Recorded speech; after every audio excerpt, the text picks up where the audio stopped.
بسم اللہ الرحمن الرحیم ام تريدون ان تسألوا رسولكم كما سئل موسى من قبل ومن يتبدل الكفر بالإيمان فقد ضل سواء السبيل ود كثير من أهل الكتاب لو يردونكم من بعد إيمانكم كفارا حسدا من عند أنفسهم من بعد ما تبين لهم الحق فاعفوا واصفحوا حتى يأتي الله بأمره إن الله على كل شيء قدير وأقيموا الصلاة وآتوا الزكاة وما تقدموا لأنفسكم من خير تجدوه عند الله إن الله بما تعملون بصير وقالوا لن يدخل الجنة إلا من كان هودا أو نصارى تلك أمانيهم قل هاتوا برهانكم إن كنتم صادقين بلى من أسلم وجهه لله وهو محسن فله أجره عند ربه ولا خوف عليهم ولا هم يحزنون ام تريدون ان تسألوا رسولكم كما سئل موسى من قبل. یہودی اپنے زمانے میں حضرت موسیٰ کے زمانے میں موسیٰ سے کہتے تھے یہ کرو وہ کرو فلان کرو، ڈیمانڈیں کرتے تھے، دالیں چاہیے ہمیں، ساگ چاہیے، گھگڑی چاہیے، مثلا یہ چاہیے. تو یہودی مسلمانوں کو بھی گمراہ کرتے تھے، سادے مسلمانوں کو. نبی کے پاس معجزے ہیں نا، اس کو یہ کر کے دکھائے، یہ کر کے دکھائے. کفار مکہ کہتے تھے باغ لگا کے دکھا، سونے کے کنگن لگا کے دکھا اور فرشتے اتار کے دکھا، ہمیں خود اپنے سامنے فرشتے دکھا. تو یہاں پہ مومنوں کو سمجھایا جا رہا ہے، چونکہ مدینہ میں جو نئے مومنین تھے ان کو کفار کیا چاہتے تھے، ایسی حرکتیں کرے پروپیگنڈا یہ دوبارہ کافر ہو جائے.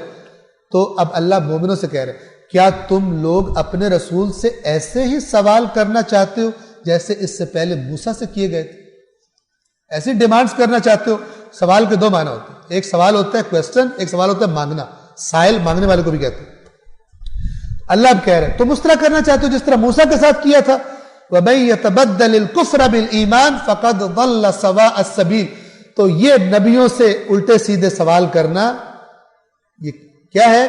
جس نے بھی ایمان کو کفر سے بدل لیا. اب دیکھیں یہاں پہ بھی کفر کا معنی سمجھ میں آتا ہے، یعنی یہ نبی کو تنگ کرنا الٹی سیدھی ڈیمانڈز کر کے، یہ بھی کفر کی ایک شکل ہے. یہ بھی بتا رہی ہے کہ اس کو نبی پر ایمان نہیں. جس نے ایمان کو کفر سے بدل لیا فقد ضل سواء السبیل، تو وہ عین بیچ راستے سے بھٹک گیا. آ گیا تھا ایمان پر لیکن کیا ہوا؟ راستہ چھوڑ کر بھٹک گیا. اور پھر اللہ مومنوں کو خبردار کرتا ہے کہ یہ یہودیوں کی باتیں سن کر اپنے نبی سے سوال مت کرنا اور ڈیمانڈز مت کرنے لگ جانا. میں تمہیں بتا رہا ہوں یہ یہودی کیا چاہتے ہیں. وَدَّ كَثِيرٌ مِّنْ أَهْلِ الْكِتَابِ، اہل کتاب میں سے کثیر تعداد میں ایسے لوگ ہیں جو ودہ، یہ ودہ مودت والا، ٹھیک ہے. ایک ہوتی ہے حب یعنی حب، ایک ہوتی ہے ودہ یعنی مودت. یہ محبت ہو سکتا ہے ہو لیکن انسان بیٹھا رہے. یہ جو مودت ہوتی ہے نا یہ حرکت بھی کرواتی ہے. یعنی یہ جو یہودی ہیں ان کو مودت ہے کیا، یعنی یہ عملی اقدام بھی کر رہے ہیں تاکہ تمہیں واپس کافر بنائے. یعنی صرف خواہش نہیں ہے ان کو بلکہ اس خواہش کے ساتھ پریکٹیکلی کام بھی کر رہے ہیں تاکہ تمہیں پلٹا دے. ایک دفعہ ایک یہودی کا دل ہو یار کاش یہ بندہ واپس پلٹ آئے، کو کافر بن جائے، یہودی بن جائے، یہ کیوں مسلمان ہو گیا. ایک دفعہ نہیں، صرف خواہش نہیں ہے، پلاننگ بھی کرتا ہے، سٹیپس بھی لیتا ہے. یہ اللہ تعالیٰ فرما رہا ہے اہل کتاب میں سے بہت سارے حق واضح ہو جانے کے بعد بھی یہ چاہتے ہیں کہ تمہیں ایمان کے بعد دوبارہ کافر بنا دیں، حسد کی وجہ سے، جو ان کے اندر حسد ہے. فاعفو، درگزر کرو، واسفحو، اور صرف نظر کرو، حتی یأتی اللہ بامرہ، یعنی اللہ کا حکم آئے گا ان کے بارے میں، ان یہودیوں کے بارے میں، تب تک انہیں لفٹ نہ کرو، درگزر کرو، صرف نظر کرو، حتی یأتی اللہ بامرہ، یہاں تک کہ اللہ کا امر آ پہنچے. ان اللہ علی کل شیء قدیر، ابھی اللہ تمہیں کہہ رہا ہے صبر کرو، اللہ ان قریب تمہیں ان کا علاج بتائے گا. اللہ ہر چیز پر قدرت رکھتا ہے. تم کیا کرو؟ بجائے ان کے پروپیگنڈے میں آ کے رسول اللہ کو تنگ کرنا شروع ہو جاؤ وَأَقِيمُوا الصَّلَاةَ وَآتُوا الزَّكَاةَ، تم اپنی ذمہ داریاں ادا کرو. اور کیا ہے؟ نماز قائم کرو، زکوٰۃ ادا کرو. وَمَا تُقَدِّمُوا لِأَنفُسِكُم مِّن خَيْرٍ تَجِدُوهُ عِندَ اللَّهِ، تم جو بھی بھلائی آگے بھیجتے ہو اللہ کے پاس پالوگے اس کو، یعنی اس کا اجر تم پالوگے، محفوظ ہے اللہ کے پاس. ان اللہ بما تعملون بصیر، اللہ جو تم عمل کر رہے ہو اچھی طرح اس کو دیکھ رہا ہے. اور اگلی جو آیات ہیں یہ لمبی داستانیں ہیں، لیکن یہ عقیدہ بھی چونکہ آیا ہوا کسی نہ کسی شکل سے اسلامی فرقوں میں بھی یہ اللہ نے بیان کیا. یہ یہودیوں میں اور عیسائیوں میں یہ فرقہ موجود، یہ عقیدہ موجود تھا. اور وہ عقیدہ کیا تھا؟ یہودی کہتے تھے جنت میں صرف یہودی جائے گا، غیر یہودی جنت میں نہیں جا سکتا. اور اس کے جو تفصیلات ہیں نا وہ یہ ہیں، یہودی جتنا بھی گندا ہوا اگر وہ دوزخ میں بھی چلا گیا ادھر جائے گا، چونکہ یہودی ٹھپا لگا اس کے اوپر. اور جو یہودی نہیں ہے وہ جتنا بھی نیک ہو جائے وہ جنت میں نہیں آ سکتا. تو اللہ تعالیٰ نے ان کو ڈوز دی ہے اس آیت میں. وَقَالُوا لَن يَدْخُلَ الْجَنَّةَ إِلَّا مَنْ كَانَ هُودًا أَوْ نَصَارَىٰ، اور یہ کہتے ہیں کہ ہرگز جنت میں داخل نہیں ہو سکتا سوائے اس کے جو یہودی ہو، یا اب ایک یہودیوں کی بات بتائی، یا عیسائی کا کہتے ہیں، یا وہ کہ جو عیسائی ہو.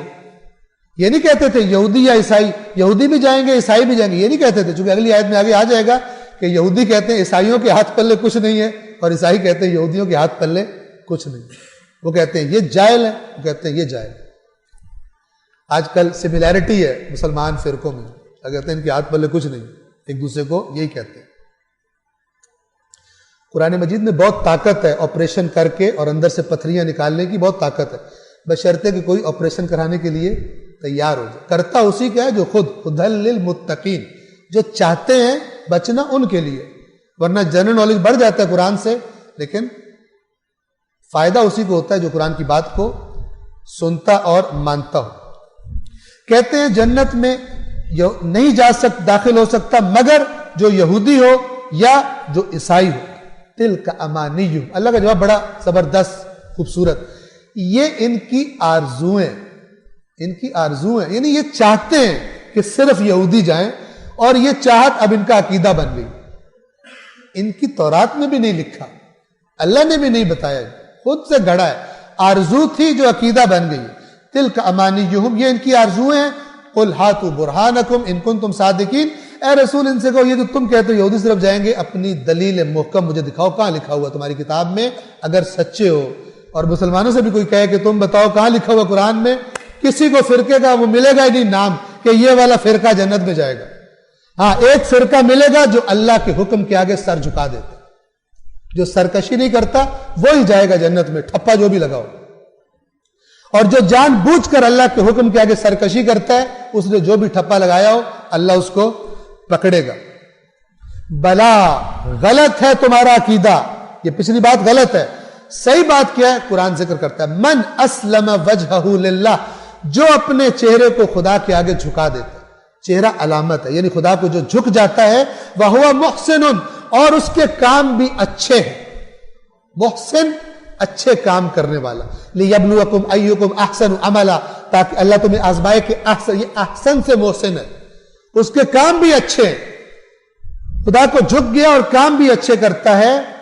اللہ نے نام لیا ہی نہیں کون ہے، ٹھیک ہے نا، کرائٹیریا بتایا، صفت بتائی کہ جو اللہ کے آگے جھک گیا ہے اور محسن ہے، نہ کہ تمہاری طرح کا یہودیوں کی طرح کا کرپٹ ہے، بے ایمان ہے.